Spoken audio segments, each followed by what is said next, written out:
एक बैंक अर्धवार्षिक आधार पर गणना करते हुए 7.8% की वार्षिक ब्याज दर पर चक्रवर्ती ब्याज की गणना करता है। ठीक है, पहला जमा करता है वो कितनी तारीख को, वो करता है पहला जमा 1 जनवरी को और दूसरा जमा करता है 1 जुलाई को, कितने की 9,920 रुपये का। अंत में क्या करता है, वर्ष के अंत में वो उस ब्याज के रूप में प्राप्त राशि जो प्राप्त होगी, कितनी राशि प्राप्त होगी ये हमसे पूछा है। ठीक है, अब देखो एक बार राशि कितनी थी, 9,920 और हमारे पास जो रेट थी, रेट कितनी थी, तो रेट थी हमारे पास ये 7.8%। अब देखो जब अर्धवार्षिक आधार पर होगा तो अर्धवार्षिक ब्याज कितनी होगी, इसकी आधी, तो इसका आधा कितना होता है, इसका आधा हो जाएगा 3.9%। अब हम पहले गणना कर लेते हैं कौन से के लिए, 1 जनवरी वाले के लिए। तो 1 जनवरी में 6 महीने की 2 किस्तें बन जाएगी, पहली 31 जून तक और फिर 1 जुलाई से लेकर 31 दिसंबर तक। ठीक है, तो अपन को कुछ नहीं करना होगा, इसका निकाल रहा होगा सक्सेसिव 3.9% है ना, 3.9 प्लस 3.9 प्लस 3.9 मल्टीप्लाई में फिर 3.9 और फिर मल्टीप्लाई कर देंगे 100 से। तो हम जब इसको सोल्व करेंगे 39 का स्क्वायर कितना होता है ये आप लोग मुझे कमेंट में करके बताओगे, और इसका जो सक्सेसिव होता है वो मेरे पास आ जाएगा 7.95%। कितना आएगा, 7.95% ही आ जाएगा। ठीक है, कुछ नहीं करना, मुझे 9,920 का 7.95 मुझे निकालना है, 7.95% मेरे को निकालना है। तो कितना आएगा ये आ जाएगा मेरे पास 788.64। कितना आएगा, 788.64 ये आएगी मेरे पास वैल्यू। ठीक है, अब एक वैल्यू और लेके आनी है मेरे को, वो कौन सी है, 9,920 का अपन कैलकुलेट करेंगे कब से, 1 जुलाई से। तो 1 जुलाई वाली वैल्यू के लिए क्या हो जाएगा, 1 जुलाई वाली वैल्यू के लिए 3.9% निकालना होगा इसका 6 महीने का, जो मेरे पास कितना आता है वो आगा 386.88। अब निकालना क्या है, टोटल ब्याज, उसका टोटल इंटरेस्ट। ठीक है, वो कितना हो जाएगा 386.88। इसमें प्लस करना होगा क्या, 788.64 788.64 वैल्यू कितनी आ जाएगी मेरे पास, ये आ जाएगी 12 और 14 15 पॉइंट, ये हो जाएगा 7 8 15, ये हो जाएगा 16 17 और ये हो जाएगा 11।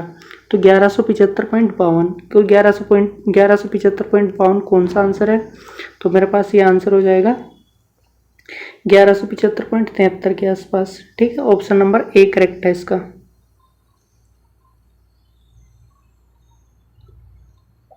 इसी तरह से आगे के वाले क्वेश्चन देखते हैं।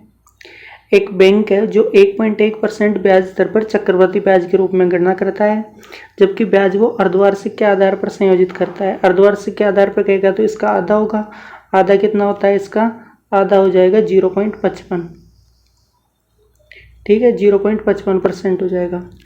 आगे देखो, एक ग्राहक उससे 1 जनवरी से 1 जुलाई प्रत्येक को 7,745 रुपये यानी 7,745 रुपये जमा करता है।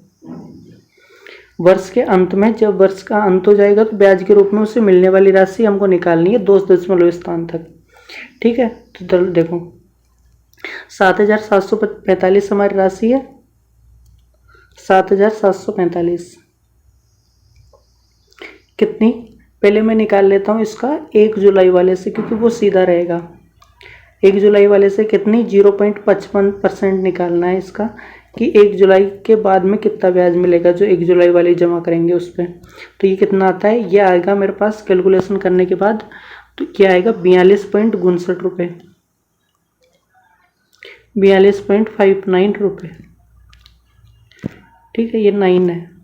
अब मैं करता हूँ 1 जनवरी को जो जमा कराए थे उस पर। तो 1 जनवरी वाले जमा के लिए अपन को 0.55 का सक्सेसिव निकालना होगा। तो 0.55 प्लस 0.55 ये हो जाएगा, फिर प्लस 0.55 मल्टीप्लाई 0.55 डिवाइड कर लेंगे 100 से। अब 55 का स्क्वायर मेरे को निकालना है, तो 55 की ट्रिक होती है इसको। 55 का स्क्वायर कैसे निकालते हैं, तो 55 ये है, तो 5 का पहले स्क्वायर करेंगे 25 और इससे एक बड़ी संख्या से मल्टीप्लाई कर देंगे तो 60 25 हो जाएगा। 2 संख्या छोड़ के 4 संख्या छोड़ के इसमें ऑलरेडी पॉइंट है, 2 और बढ़ा देंगे तो 6 संख्या छोड़ के पॉइंट आएगा, तो 00 इधर लगेगी। ठीक है, तो ये वाली वैल्यू जो मेरे को निकल के आएगी, मैं इनको प्लस करूँगा सबको, तो ये मेरे पास आ जाएगी कितनी 1.103।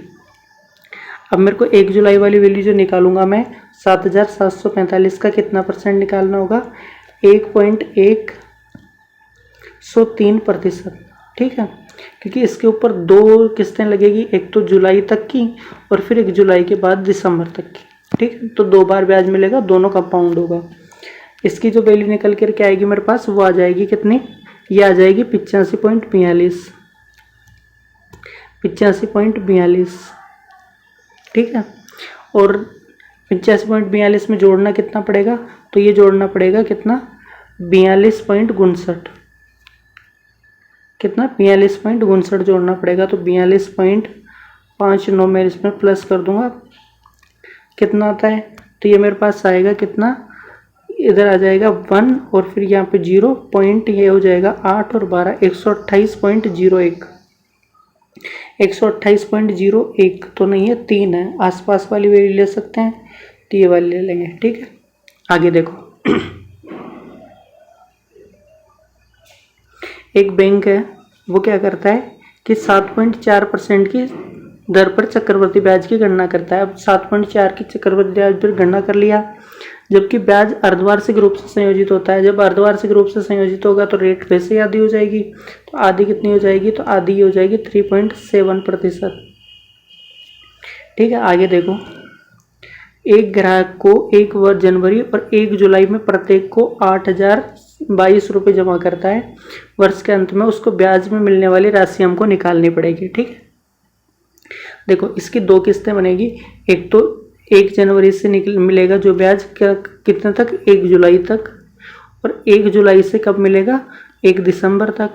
तो पहले अपन को 1 जनवरी से जो जमा कर रहे हैं उसका तो सक्सेसिव निकालना पड़ेगा, और इस वाले का नहीं, सीधा जोड़ेंगे। ठीक है, देखो 8,022 था हमारे पास,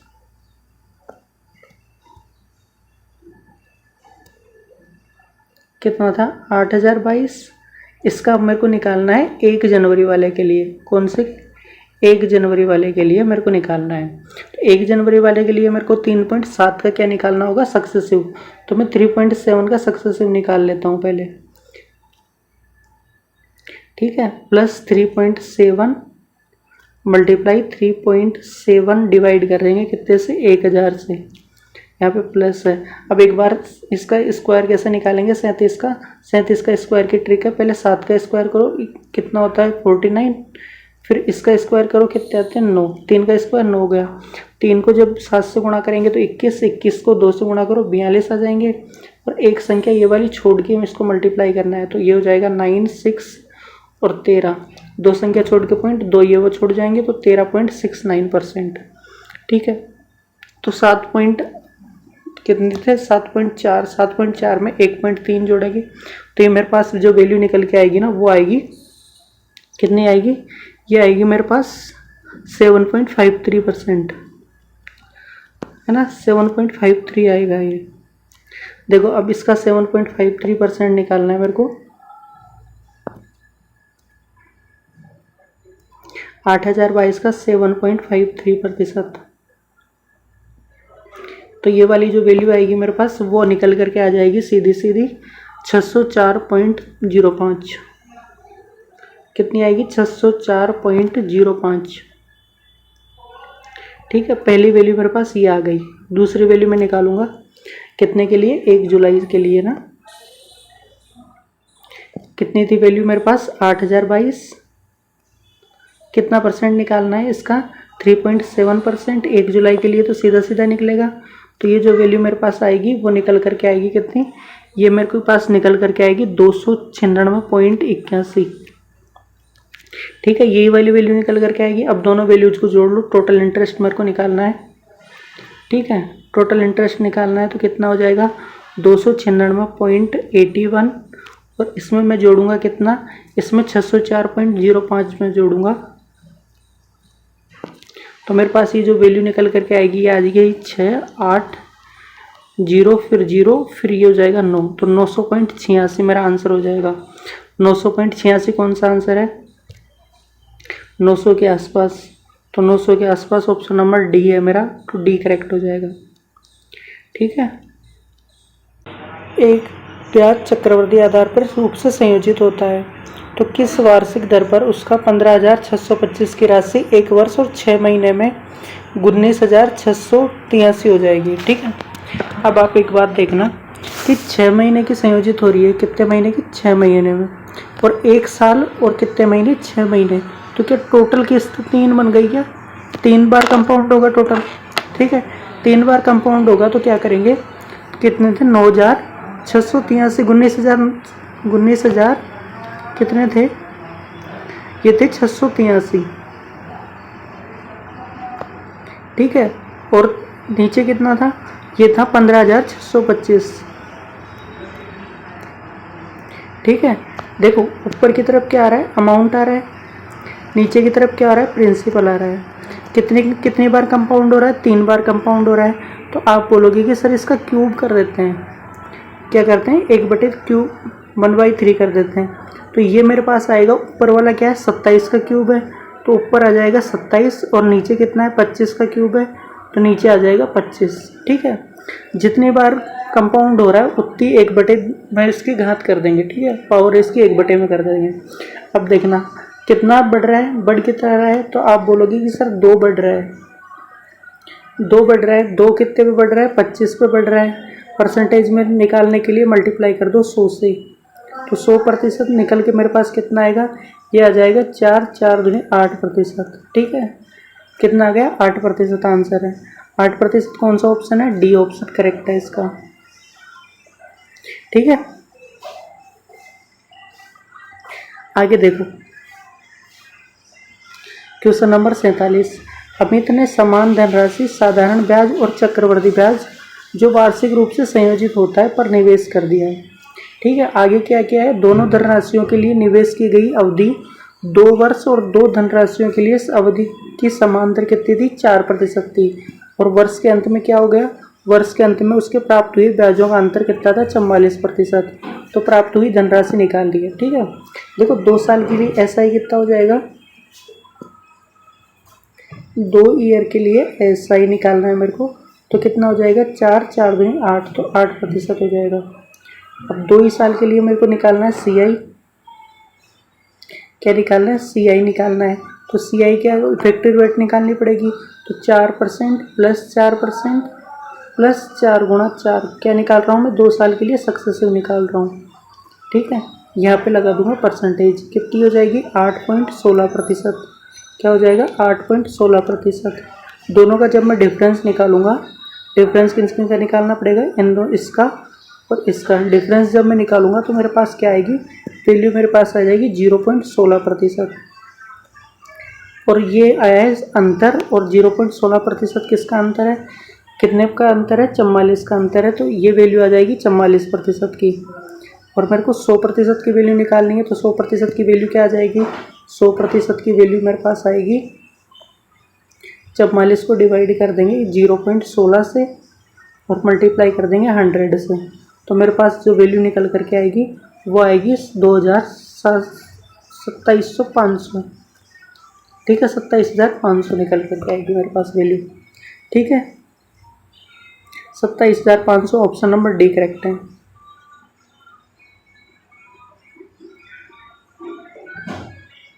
आगे देखो 48 नंबर क्वेश्चन, यदि 8,20,000 की धनराशि अर्धवार्षिक रूप से संयोजित होने वाली 6% वार्षिक दर से 1 वर्ष के लिए निवेश किया जाता है तो प्राप्त होने वाली चक्रवृद्धि ब्याज की दर ज्ञात कीजिए। देखो अर्धवार्षिक रूप से संयोजित होगी तो 3% ही आ जाएगी के वैल्यू आदि, और 3% 2 बार आएगा तो 3% का सक्सेसिव कितना होता है, 3 + 3 प्लस कितना, 3 गुणा 3 बटे में डिवाइड करेंगे 100 से, तो ये आ जाएगा 6.09%।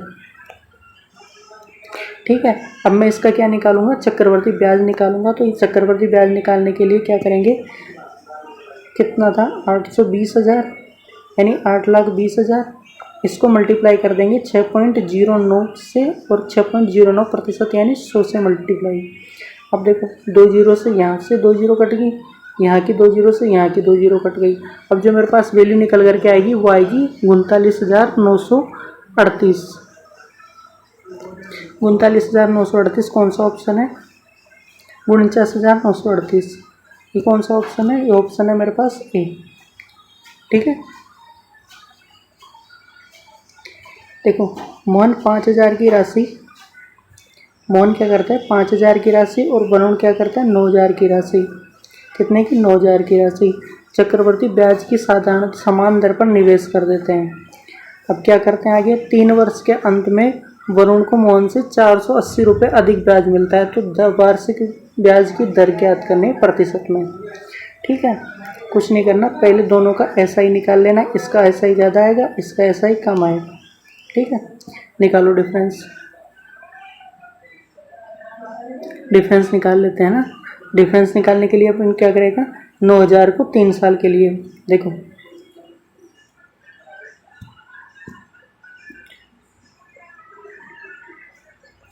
9,000 की 3 साल के लिए 3 गुणा x/100 और 5,000 की भी कितने साल के लिए, 3 साल के लिए।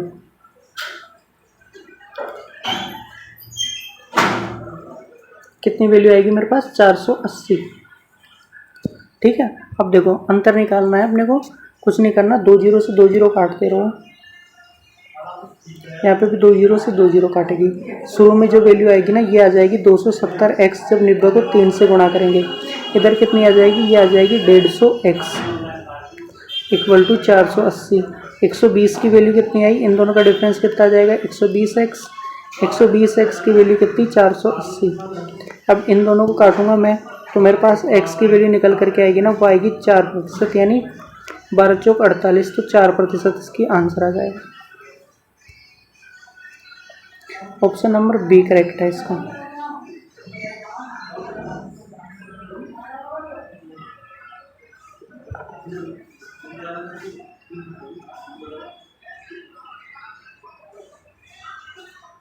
देखो 2 बैंक है, ए और बी, 3.5% और 6% की वार्षिक दर पर क्या देते हैं, ये ब्याज देते हैं। अतुल ने प्रत्येक बैंक से 5 लाख की राशि उधार ली और 4 वर्ष के बाद अतुल द्वारा दोनों बैंकों को भुगतान दिए गए साधारण ब्याज की राशियों के बीच धनात्मक अंतर क्या था। तो धनात्मक अंतर निकालना है। देखो इफेक्टिव रेट निकालो इसकी 3.5 की 4 साल के लिए, तो ये हो जाएगी 14%। ठीक है, 6% की 4 साल के लिए कितनी हो जाएगी, 24%। यानी इन दोनों का बीच का इफेक्टिव रेट के बीच का अंतर निकालना है, कितने परसेंट का, 10% का। अब कुछ नहीं करना आपको, 50,000 के 10% की वैल्यू निकाल लो। तो 50,000 की 10%, 5 लाख की 10% निकालना है मेरे को, यानी 1/10। तो 1 जीरो कम हो जाएगी, तो मेरे पास कितना आ जाएगा, 50,000 रुपये आंसर आ जाएंगे। ठीक है, कौन सा ऑप्शन करेक्ट है, ऑप्शन नंबर सी करेक्ट है हमारा। ठीक है, ऑप्शन नंबर कौन सा करेक्ट है, सी।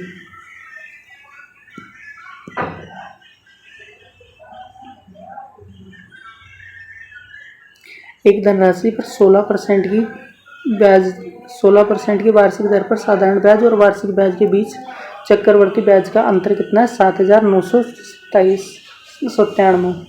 तो धनराशि का निकटतम पूर्णांक में ज्ञात करनी है पूरी धनराशि। ठीक, देखो 2 वर्ष के लिए मैं पहले SI निकालता हूँ। SI कितना हो जाएगा मेरा, SI मेरा हो जाएगा कितनी, 16% की दर से 2 साल के लिए।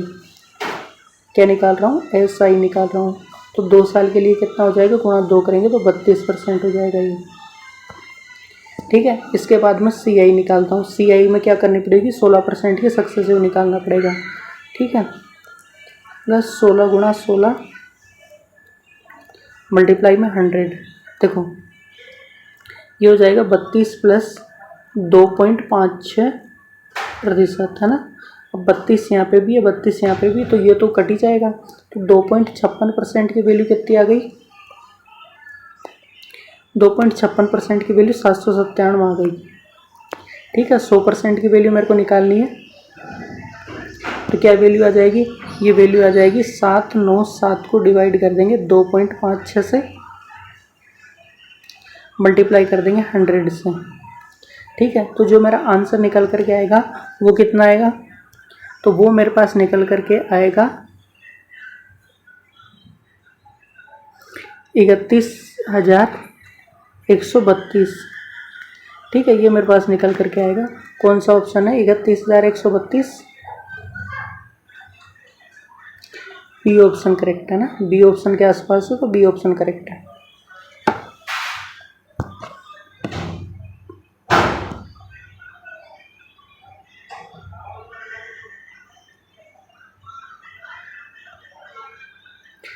अमित क्या करता है, अमित ने समान धनराशि को साधारण ब्याज और चक्रवृद्धि ब्याज दोनों पे उधार लिया है, क्या निवेश किया है। दोनों धनराशियाँ थी ना, वो 2 वर्ष के लिए और दोनों धनराशियों की समान ब्याज दर पर कितने की 4 वर्ष के लिए दी गई है। अंत में क्या होता है कि अंत में उसे दोनों ब्याजों के जो प्राप्त हुआ है ना ब्याज, उनका अंतर 45 है। तो निवेश की गई धनराशि कितनी है ये मेरे को निकालना है। ठीक है, कुछ नहीं करना, 2 साल के लिए SI, 2 साल के लिए CI। पहले SI निकाल लेते हैं। 2 साल के लिए SI कितने परसेंट की, 4% की रेट पे, तो 4 गुणा 2 कितना हो जाएगा,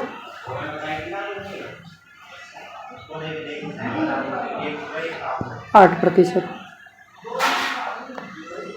ठीक है, जब मैं CI निकालूंगा 2 साल के लिए, तो 2 साल के लिए CI कितना हो जाएगा, ये हो जाएगा 8 + 8, 4 + 4 प्लस 4 गुणा 4, तो ये हो जाएगा 00। तो ये हो जाएगा 8 + 0.16%। ठीक है, ये वाली वैल्यू निकल करके आएगी। अब देखो 8 से तो 8 कैंसिल हो जाएगा, तो अंतर निकालेंगे तो कितना 0.16 बचा है। 0.16% कितने की वैल्यू है, 0.16% वैल्यू है मेरे पास कितने की, 45 की। और मुझे निकालनी है 100% की वैल्यू, क्योंकि 100 ही तो अपन निवेश किया है। 120% की वैल्यू कितनी हो जाएगी, 45 बटे कितना 0.16 मल्टीप्लाई कर लेंगे इसको 100 से, तो निकल करके वैल्यू मेरे पास कितनी आ जाएगी, 28,125। ठीक है, कौन सा ऑप्शन है 28,125? 28,125 आंसर है C, तो ऑप्शन नंबर C करेक्ट हो जाएगा। ठीक है, SSC GD के हमारे वीडियोज हैं, टॉप 10 बेस्ट क्वेश्चंस, जो आप लोग देख सकते हो। इसके अलावा रेलवे PYQs है हमारे टॉपिक वाइज, जिसमें टेक्नीशियन के और SSC GD और कांस्टेबल और हमारे साथ में NTPC की वीडियोज भी यहाँ पे अवेलेबल है, तो आप लोग जाके देख सकते हो। ठीक है, SSC एग्जाम्स की PDF लेने के लिए टेलीग्राम चैनल है हमारा, जिसका लिंक नीचे डिस्क्रिप्शन में, आप लोग ज्वाइन कर सकते हो। साथ ही क्विज चैनल को भी ज्वाइन कर लेना, इसमें रोज़ क्विज आती है, उसमें NTPC एग्ज़ाम ले लो चाहे SSC एग्ज़ाम ले लो, दोनों एग्ज़ाम की क्विज हम अपलोड करते हैं। ठीक है, थैंक यू सो मच, मिलते हैं कल।